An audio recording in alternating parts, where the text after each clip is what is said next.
श्री गौरव गोगोई जी। अध्यक्ष महोदय, आपके दफ्तर में अगर क्या हो रहा है, क्या दरखास्त दी गई है, आप खुद ही आप इस सदन के रक्षक हैं। आपके दफ्तर के अंदर क्या बातचीत हुई है? क्या हम बताएं कि प्रधानमंत्री मोदी जी ने आपके दफ्तर के अंदर क्या क्या बातें की हैं? हम नहीं कहते। कोविड के समय चाहिए माननीय अध्यक्ष जी, बताना चाहिए, बताइए। एक गंभीर आरोप है माननीय अध्यक्ष जी, बताइए।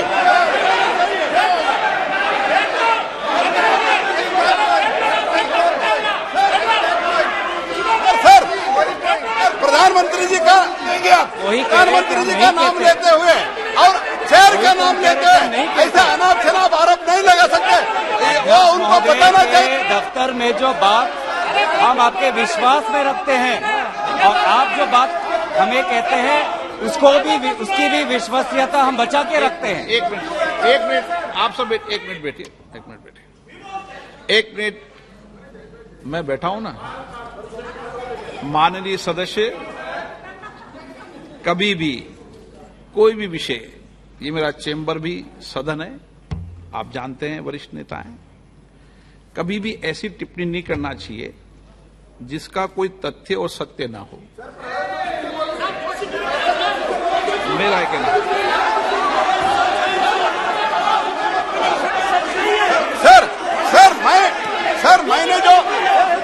मैंने जो पब्लिक डोमेन में है सर, जो पब्लिक जो पब्लिक डोमेन में है, इन्होंने जो लेटर दिया है और प्रेस को भी कहा है, और प्रेस को भी कहा है सर, प्रेस के पास अनुभव होता है, प्रेस के पास भी सर इनका लेटर है सर, प्रेस पे चल रहा है। उसके बारे में मैंने पूछा, मैंने कुछ सीक्रेट नहीं पूछा, सीक्रेट इनका जो सीक्रेट है मैंने नहीं पूछा, लेकिन इन्होंने क्या बता रहा है, माननीय प्रधानमंत्री जी का नाम लेके शहर का गरिमा और एक संसद की, उनको पता है, वो बोल रहे तो हम भी चर्चा के लिए तैयार है, लेकिन ऐसा अनाप शनाप आरोप नहीं लगा सकते हैं। अगर मंत्री महोदय, अगर ये ऐसा नियम शुरू करना चाहते हैं कि सदन आपके दफ्तर में जो बात होती है उसको बाहर उजागर करना चाहेंगे, तो बात हम भी रख सकते हैं सर, हम भी उल्टा बात रख सकते हैं अंदर के।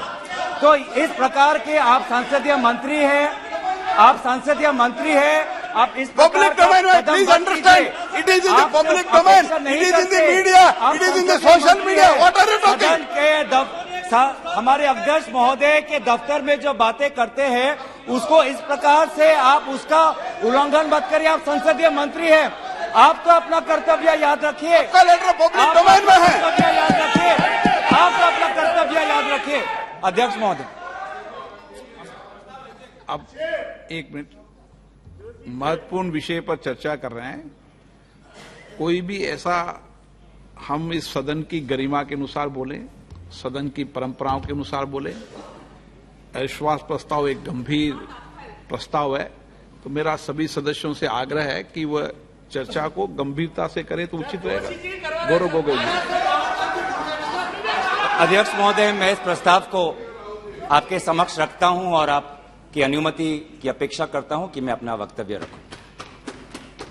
अध्यक्ष महोदय, मैं सबसे पहले आपका आभार प्रकट करता हूं कि आपने इंडिया अलायंस के इस अविश्वास प्रस्ताव को आपने स्वीकार किया।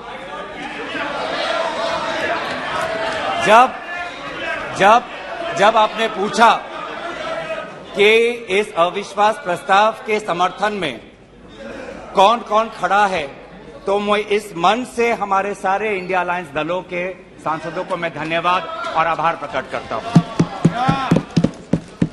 सर, ये अविश्वास प्रस्ताव हमारी मजबूरी है, ये हमारी मजबूरी है कि हम अविश्वास प्रस्ताव हमें लाना पड़ा, क्योंकि ये बात कभी भी संख्या की नहीं थी, ये बात हमेशा इंसाफ की थी, मणिपुर के इंसाफ की थी। आप पहले प्रस्ताव रख दो आप पहले। सर, प्रस्ताव मैंने आपसे अनुमति मांगा, मैं प्रस्ताव आगे करता हूं। मैं शुरुआत में उनकी अनुमति मांगी। ये इंसाफ मणिपुर की है, मणिपुर के लिए है, इंसाफ है मैं पढ़ूं? महोदय, मैं निम्नलिखित प्रस्ताव पेश करता हूं कि ये सभा मंत्रिपरिषद में विश्वास का भाव व्यक्त करती है। सर अध्यक्ष महोदय, ये अविश्वास प्रस्ताव मणिपुर के लिए हम लाए हैं, इंडिया अलायंस, क्योंकि मणिपुर आज इंसाफ मांगता है। मणिपुर का युवा इंसाफ मांगता है, मणिपुर की बेटी इंसाफ मांगती है, मणिपुर के किसान इंसाफ मांगते हैं, मणिपुर के छात्र इंसाफ मांगते हैं। और मार्टिन लूथर किंग ने कहा है, मार्टिन लूथर किंग ने कहा है कि अगर कहीं भी नाइंसाफी हो तो वो हर जगह के लिए इंसाफ का खतरा बन सकता है। Injustice anywhere is a threat to justice everywhere. तो ये जो घटनाएं मणिपुर में हो रही है, इसको ये हम ना समझे कि उत्तर पूर्वांचल के किसी कोने में हो रहा है, ये भारत में हो रहा है सर। अगर मणिपुर जल रहा है तो भारत जल रहा है, अगर मणिपुर में आग लगी है तो भारत में आग लगी है, अगर मणिपुर विभाजित हुआ है तो भारत विभाजित हुआ है। तो आज हम सिर्फ मणिपुर की बात नहीं कर रहे, हम भारत की बात कर रहे हैं। सर हमारी मांग स्पष्ट थी कि देश के मुखिया होने के नाते प्रधानमंत्री सदन में आए, अपनी बात रखे, अपनी संवेदना प्रकट करे और उस पर सारे पार्टी समर्थन दे और मणिपुर को एक संदेश जाए कि इस दुख की घड़ी में पूरा सदन मणिपुर के साथ है, हम मणिपुर में शांति चाहते हैं। यह हमारी अपेक्षा थी, यह हमारी अपेक्षा थी। लेकिन अफसोस की बात है कि ऐसा नहीं हुआ। प्रधानमंत्री महोदय ने एक मौन व्रत लिया कि सदन में ना लोकसभा में कुछ बोलेंगे ना राज्यसभा में कुछ बोलेंगे, और इसीलिए अध्यक्ष महोदय ये नौबत आनी पड़ी कि हम अविश्वास प्रस्ताव के द्वारा प्रधानमंत्री मोदी जी का मौन व्रत हम तोड़ना चाहते हैं।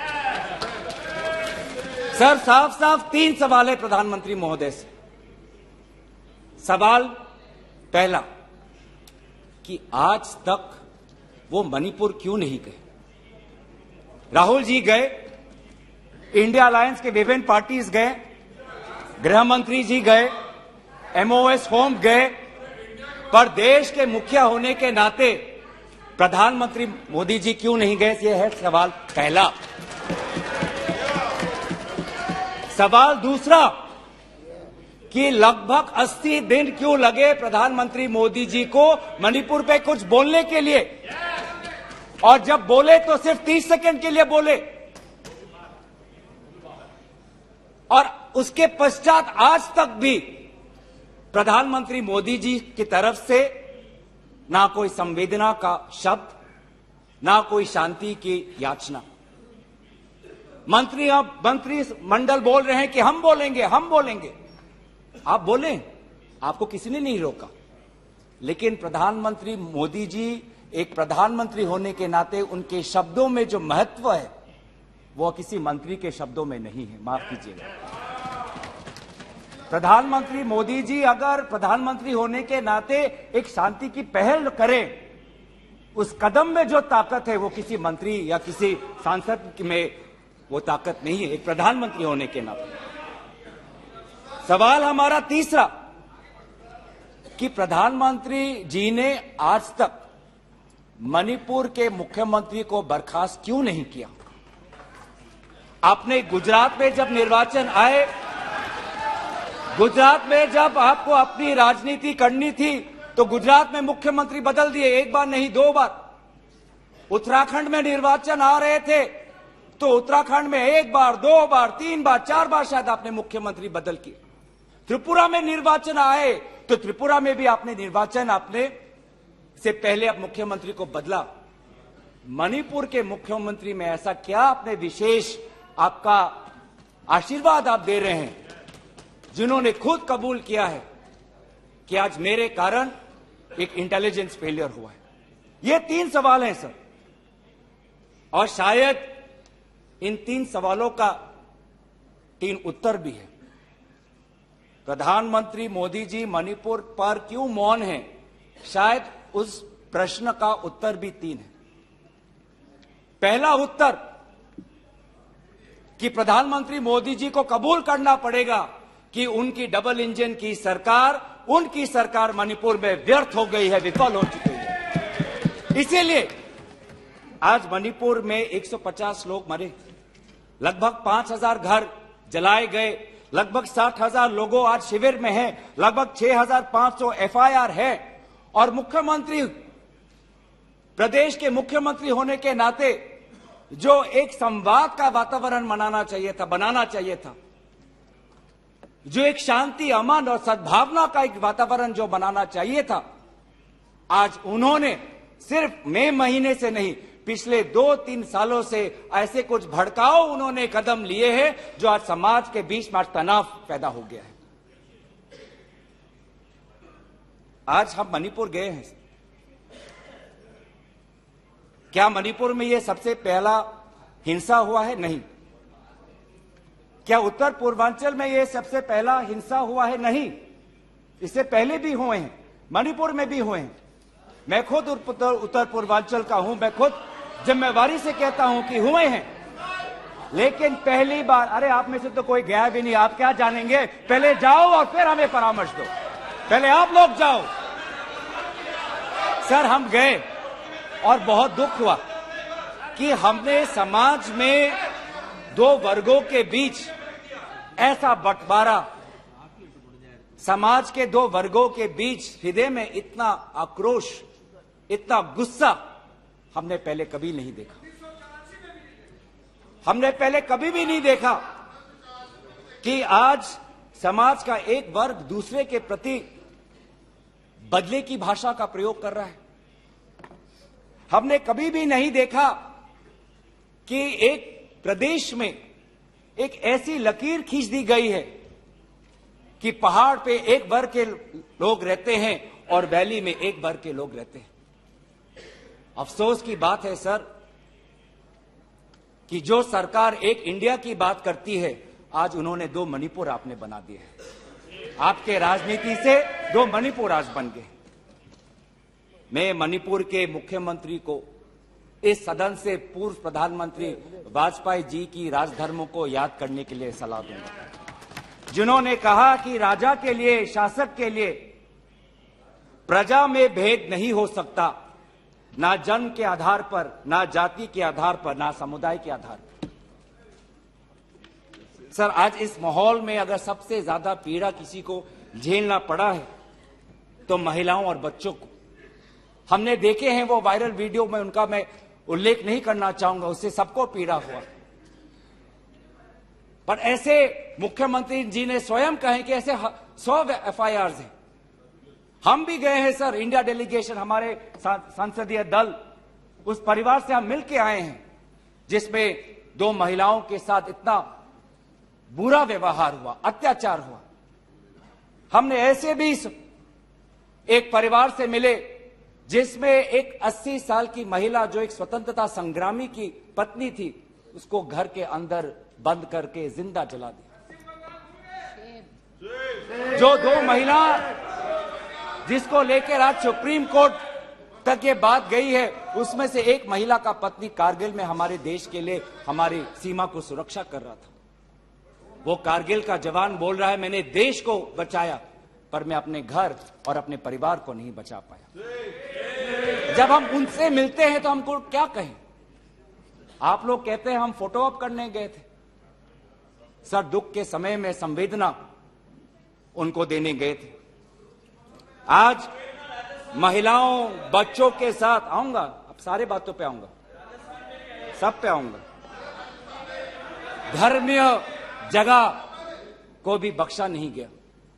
धर्मीय अनुष्ठान पर भी आज भीड़ घुसी और उसका असम्मान किया। आज इंटरनेट नहीं है। आप कहते हैं कि सब नॉर्मल है, स्थिर है, आज भी इंटरनेट नहीं है, बच्चे स्कूल नहीं जा पा रहे, लोग अपनी बातें नहीं रख पा रहे। आज भी कितनी महिलाओं पर अत्याचार हुआ है, वो अपनी बात ही नहीं रख पा रहे। वो तो वीडियो वायरल हो गया, नहीं तो मुझे लगता था कि आज तक प्रधानमंत्री मोदी जी मौन रहते अगर वीडियो वायरल नहीं होता। पर ऐसे हजार से ऐसे अत्याचार हुए, लेकिन वहां के मुख्यमंत्री क्या कहते हैं? अभी ड्रग्स के ऊपर वो बोलते हैं कि ये सब ड्रग्स के लिए हुआ है। अध्यक्ष महोदय, बहुत गंभीर पूर्वक मैं ये बात आपके समक्ष सदन में रख रहा हूं कि मणिपुर के मुख्यमंत्री के कार्यालय से जब एक ड्रग माफिया के बड़े नेता को वहां की पुलिस ने पकड़ा तो मुख्यमंत्री के दफ्तर से फोन गया कि उस ड्रग के माफिया को बचाओ, रिहा करो। और वो ड्रग का माफिया कौन था? वो ड्रग का माफिया आप ही की दल के ऑटोनोमस डिस्ट्रिक्ट काउंसिल के चेयरमैन थे, जो वहां पे जब इटोचा सिंह को पकड़ा गया, लोयांग नांगबंग इटोचा, जब इस व्यक्ति को पकड़ा गया तो मुख्यमंत्री के दफ्तर से फोन गया कि इसको रिहा करो। और ये इटोचा कौन है? वहीं के राज्य सरकार के पीएचई मिनिस्टर सुशील द्रो के भाई हैं। आज ये इन सरकार राज्य में ड्रग्स की बात करते हैं, ड्रग्स के साथ मुख्यमंत्री महोदय के दफ्तर का ताल्लुकात है। ये बात मैं नहीं कर रहा, वो पुलिस अफसर जिनको इनकी राज्य सरकार ने मेडल दिया, वो आज वो बात कर रही है कि ये सरकार ने मुझे मेडल दिया और यही सरकार मुझे ड्रग से जुड़े हुए इनके दल के नेताओं को छोड़ने के लिए कह रही है। उन्होंने अपना मेडल वापस कर दिया राज्य सरकार। पॉपी फार्मिंग की बात करते हैं। आज आपका ही narcotics and affairs of border NAB ये कहता है the scale of poppy plantation in Manipur has spread across 15,400 acres of land in the hills between 2017 and 2023। 2017 में आपकी सरकार आई थी।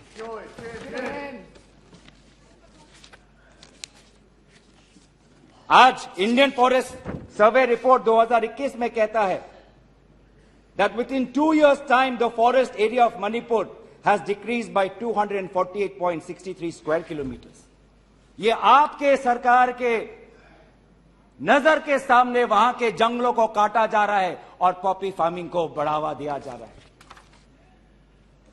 गृह मंत्री ड्रग्स को लेकर बार बार वक्तव्य देते हैं, लेकिन गृह मंत्री महोदय आपको भी पता है कि पिछले 5-6 सालों में ड्रग्स की ये समस्या कमी नहीं, थमी नहीं, बढ़ती जा रही है। लगभग 2017 में NCRB का डेटा है 1113 केसेस, 2021 में 3611। तो ड्रग्स की समस्या आज बढ़ती जा रही है। तो कहीं ना कहीं प्रधानमंत्री जी चाहते हैं कि वो मौन रहे ताकि उनकी राज्य सरकार की छवि धूमिल ना हो, क्योंकि उनको छवि से लगाव है। चाहे लोगों पे अत्याचार हो, ड्रग्स की समस्या बड़ी हो, ये उनके लिए महत्व नहीं रखता। पर जैसे कि मैंने कहा कि उनके मौन रहने का कारण 3 है, अभी तो मैंने सिर्फ एक कारण का उजागर किया। और दूसरा कारण यह है, और बहुत मैं सम्मानपूर्वक ये बात कहना चाहता हूं, दूसरा कारण प्रधानमंत्री मोदी जी का मौन रहने का यह है कि आज भारत केंद्र सरकार का गृह विभाग और राष्ट्रीय सुरक्षा सलाहकार आज विफल हुए हैं। क्या हो रहा है मणिपुर में? 5000 से ज्यादा हथियार आज लोगों के हाथों में है। लगभग 35 पुलिस स्टेशंस में भीड़ वहां जाकर वहां से हथियार अपने साथ ले जाते हैं। कभी आप जितने भी राज्यों का आपने जो उजागर किया है, कभी ऐसी स्थिति देखी है कि 2 महीनों में एक भीड़ पुलिस थाने में जाकर, पुलिस ट्रेनिंग कॉलेज में जाकर वहां पे जो हथियार है वो लेके जाती है? क्या क्या हथियार ले गए हैं? क्या क्या हथियार लूट के ले गए हैं? INSAS rifle, AK-47, light LMG light machine gun, self loading rifle, SMC, motor, grenade, bullet proof jacket, 6 lakh ammunition, 6 lakh गोलियां आज लोगों के बीच में है। कि ये राष्ट्रीय सुरक्षा का मामला नहीं है? कहां है राष्ट्रीय सुरक्षा सलाहकार? ये जो बंदूक है, ये जो गोलियां हैं, किस पर चलाएंगे? ये गोलियां हमारे भारतीय सेना के नौजवानों पे चलाएंगे। ये गोलियां मणिपुर के पुलिस पर चलाए जाएंगे। ये गोलियां मणिपुर के निहत्थे लोगों पर बरसाए जाएंगे। क्या क्या आपने आज ये जो हथियार है सिर्फ मणिपुर तक सीमित नहीं रहेंगे सर। लगभग ये जो 6 लाख एम्यूनिशन है, गोला बारूद है, AK-47, ये तो युद्ध के हथियार है, ये युद्ध के अस्त्र है।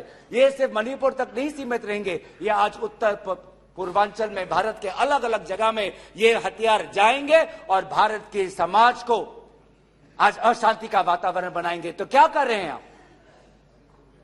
आज दुख की बात है कि अभी मुख्यमंत्री पहले तो समाज पर दोष ठहरा रहे थे, अब मुख्यमंत्री, मणिपुर के मुख्यमंत्री केंद्र सरकार और असम राइफल्स पे आज निशाना साध रहे हैं। आज ही हमें सुनने में मिला कि असम राइफल्स, जिसको जिम्मेवारी दी गई है देश को, लोगों को बचाने के लिए, उनको हटाया जा रहा है। मुख्यमंत्री के घर के जो विधायक हैं, मैं उनका नाम नहीं लूंगा, वो पूछते हैं कि इतने हथियार कहां से आए, क्या कर रही है केंद्रीय शासित सुरक्षा दल? ये असम राइफल्स किसके अनुसार काम करता है? ये असम राइफल्स गृह विभाग के मंत्रालय से इनको निर्देश दिया जाता है। तो एक ऐसी व्यवस्था बन गई है मणिपुर में कि मणिपुर के पुलिस आज असम राइफल्स के जवान पर उंगली उठा रहे हैं, असम राइफल्स के जवान आज मणिपुर के पुलिस पर उंगली उठा रही है। ये बना है 21वीं सदी के भारत में। ऐसे हम समाधान कर रहे हैं पिछले 3 महीनों से। आज सुप्रीम कोर्ट ने जो जांच कमेटी बैठाई, उससे साफ साफ साबित होता है कि सुप्रीम कोर्ट ने भी आज केंद्र सरकार और राज्य सरकार के जो काम है उसको स्वीकार नहीं किया है। आज इसीलिए कमेटी बैठाई गई है। मैं पूछना चाहूंगा कि गृह मंत्री, आपने एक 51 मेंबर्स का कमेटी बैठाया, कितने बार वो कमेटी बैठी? आप 3 दिन थे, आप वहां पे गए, 51 आपने एक पीस कमेटी बैठाई, अच्छी बात है, लेकिन वो कमेटी आज तक असफल रही। गृह मंत्री ने कहा कि मैं 15 दिन बाद में आऊंगा, पर गृह मंत्री 15 दिन हो गए हैं पर मणिपुर में दिखाई नहीं दिए। जब एक suspended insurgency group UKLF, United Kuki Liberation Front का चेयरमैन SS हाउके लीगल बयान में, एफिडेविट में यह बात कहता है कि भाजपा ने 2017 और 2019 के निर्वाचन में एक उग्रपंथी संगठन का उन्होंने सहयोग लिया, एक लीगल एफिडेविट में यह बात लिखा है। यह है इनका राष्ट्रवाद, यह है इनका राष्ट्रवाद, जो राष्ट्रवाद देश की अखंडता को आज सत्य के दांव पे आज भूल चुका है। यह राष्ट्रवाद है कि जो आज देश की अखंडता के साथ खिलवाड़ कर रहा है। आज उत्तर पूर्वांचल में आपके बड़े बड़े जो भी बातें हैं सारे अभी तक नाकाम रहे। NRC की बात करते हैं, आज तक NRC असम में लागू नहीं हुआ। CAA की बात करते हैं, ऐसा एक माहौल वहां पे हुआ कि पूर्व जापान के प्रधानमंत्री असम नहीं जा पाए। नागा पीस फ्रेमवर्क 8 साल हो गए, अभी तक हमने नहीं देखा कि ये नागा पीस फ्रेमवर्क में हुआ क्या है। गृह मंत्री आज नागा विधायक से अलग से मिलते हैं, मणिपुर के से आए हुए कुकी विधायक से अलग से मिलते हैं। क्यों नहीं आप सबको एक साथ मिलकर बुलाएं और शांति की अपेक्षा करें? ये अलग अलग मीटिंग क्यों? ऐसे उत्तर पूर्वांचल की समस्या नहीं सुलझेगी कि अगर आप समाज, जाति, धर्म के आधार पर बंटवारा करें। आपको साथ में लेना पड़ेगा। पहली बार हम ये देख रहे हैं कि 2 उत्तर पूर्वांचल के राज्य असम और मिजोरम के पुलिस अफसर एक दूसरे पे गोली चला रहे। ये आपकी राष्ट्रीय सुरक्षा की नीति है।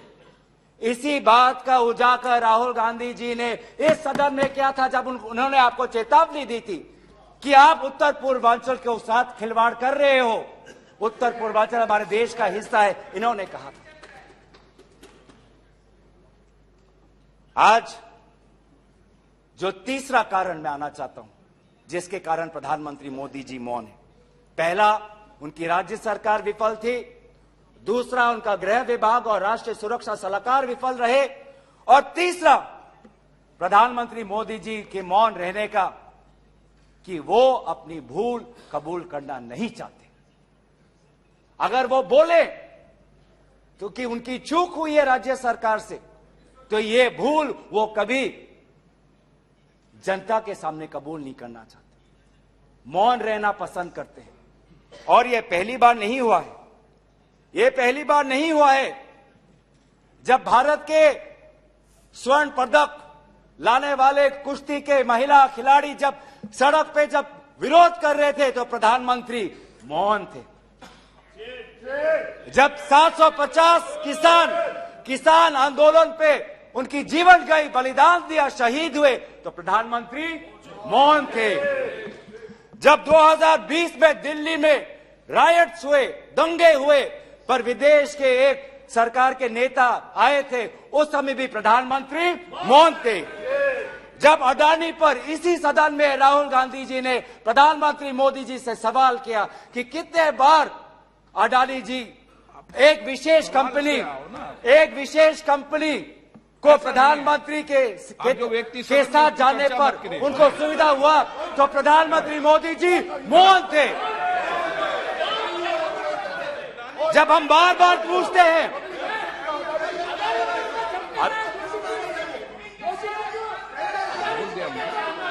सर बड़ी आश्चर्य की बात है कि सर कि अभी तक मैंने प्रधानमंत्री का नाम लिया, अभी तक मैंने मुख्यमंत्री का नाम लिया, अभी तक मैंने गृह मंत्री का नाम लिया, अभी तक इन उनकी तरफ से विरोध नहीं आया, लेकिन जब एक विशेष कंपनी के मालिक का नाम लिया तो ये सारे मंत्री और सांसद खड़े हो गए।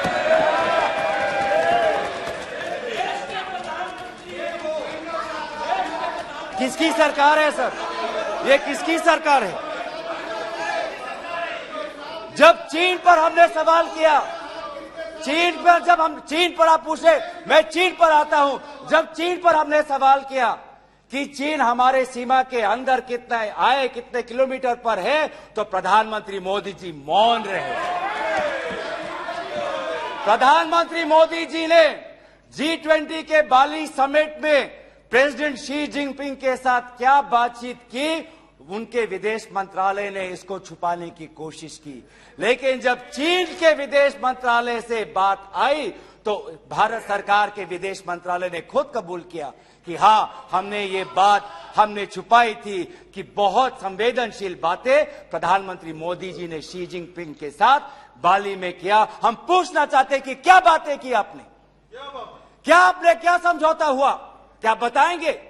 विदेश मंत्री ने कुछ दिन पहले हम सबके समक्ष एक स्टेटमेंट रखा, पर उस स्टेटमेंट पर भी बाली में प्रधानमंत्री मोदी जी और प्रेसिडेंट राष्ट्रपति शी जिनपिंग के बीच में क्या बात हुई, इन्होंने उजागर नहीं किया। आप चीन की बात करते हैं, तो प्रधानमंत्री मोदी जी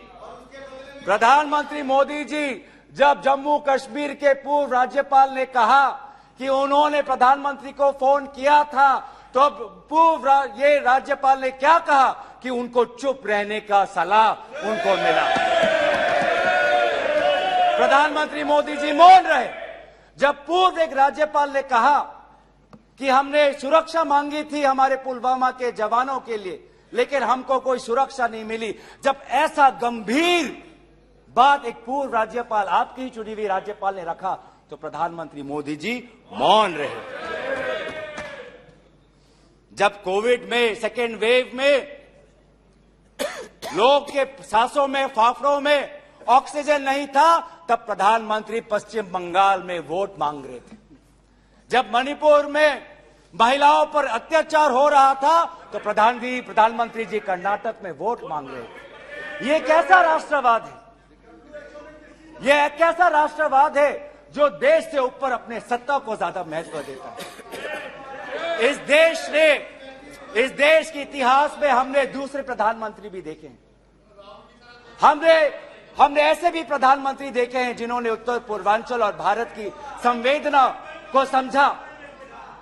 मैं उदाहरण देना चाहता हूं, जब असम में हमारा असम अकॉर्ड हुआ 1985 में, तो असम में हमारी कांग्रेस की सरकार थी, लेकिन शांति के पहल के लिए उस समय के पूर्व प्रधानमंत्री राजीव गांधी जी ने कहा कि कांग्रेस की सरकार बर्खास्त होनी चाहिए, हम एक निर्वाचन लाना चाहते हैं ताकि शांति आगे बढ़े। ये हमारा राष्ट्रवाद है कि दल से ऊपर हमारा देश, ये हमारा राष्ट्रवाद है। जब मीजो अकॉर्ड हुआ, सुन लीजिए, सुनने का धैर्य रखिए। जब मीजो अकॉर्ड हुआ 1986 में, तो मिजोरम में हमारी सरकार थी, लेकिन राजीव गांधी जी ने लालडेंगा जी के साथ समझौता करके मीजो अकॉर्ड उन्होंने स्थापना किया 1986 में, और वहां के पू लालडेंगा जी मिजोरम के इंटरिम गवर्नमेंट के मुख्यमंत्री बने। और निर्वाचन यह है कि हमें सत्ता नहीं, हमें शांति चाहिए उत्तर पूर्वांचल में। अगर सत्ता खोनी पड़ी, दल का बलिदान देना पड़ा, तो उत्तर पूर्वांचल और देश की अखंडता के लिए हम वो बलिदान देने के लिए तैयार हैं। सोनिया जी को याद होगा, जब मीजो अकॉर्ड हुआ उसके अगले ही दिन राजीव गांधी जी और सोनिया जी मिजोरम गए थे, आइजवाल गए थे, और जगह जगह पर लोगों ने इन दोनों का स्वागत किया और उन्होंने कहा, स्वागत राजीव गांधी जी, वेलकम राजीव गांधी जी, आप शांति के प्रतीक हो। ऐसा पहल प्रधानमंत्री मोदी जी मणिपुर में क्यों नहीं करते? हम उनका समर्थन करेंगे, हम उनका समर्थन करेंगे।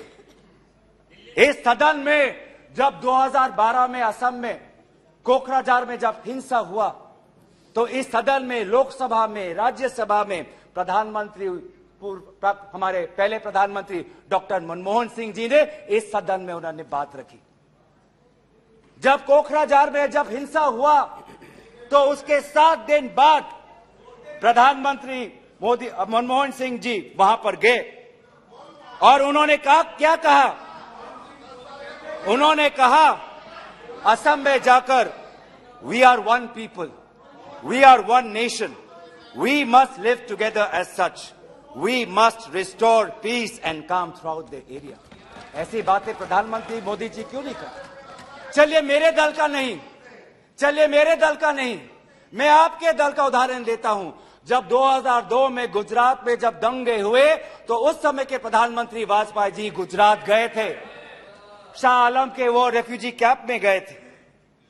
तो सीधा सीधा सर, मैं प्रधानमंत्री जी से 3 में हमारी याचना है, 3 हमारे याचना है। याचना 1 कि वो सदन में आकर अपनी बात रखे, लोकसभा में आए और राज्यसभा में भी जाएं, लोकसभा में भी आए और राज्यसभा में भी जाए। हमारी याचना दूसरा कि वो मणिपुर जाए और पूरे पार्टी को लेके जाए। ये बात हमने सदन के प्रारंभ होने से भी पहले कहा था कि अगर प्रधानमंत्री पूरा मणिपुर को में एक ऑल पार्टी डेलीगेशन लेके जाएंगे तो हम सब उसमें शामिल होंगे। और हमारा तीसरा ये याचना है कि मणिपुर के विभिन्न समाज सेवक संगठनों को बुलाकर एक मीटिंग करिए, शांति का एक पहल रखिए। लेकिन प्रधानमंत्री क्या कर रहे हैं?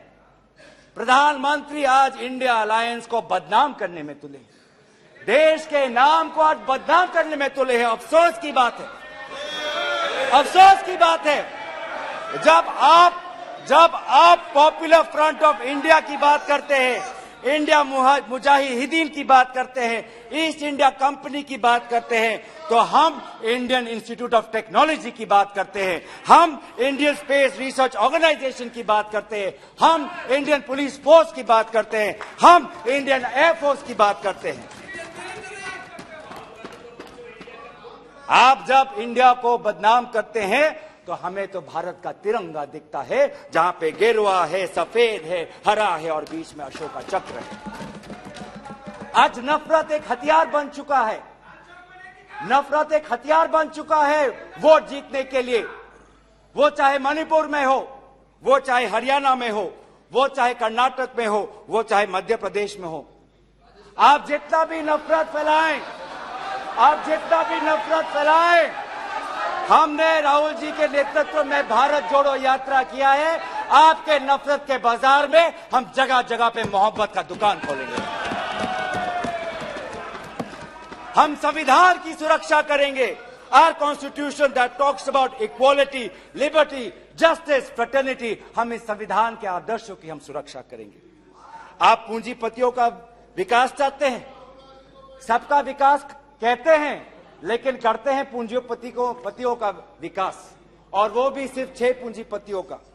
आज भारत में एक ऐसा हमने व्यवस्था देखा है कि 6 कंपनियों के पास आज 25% पोर्ट है, 45% सीमेंट प्रोडक्शन है, 33% स्टील प्रोडक्शन है, 60% टेलीकॉम प्रोडक्शन है, 45% कोल प्रोडक्शन है। यह है आपका विकास का मॉडल, यह है आपका विकास का मॉडल।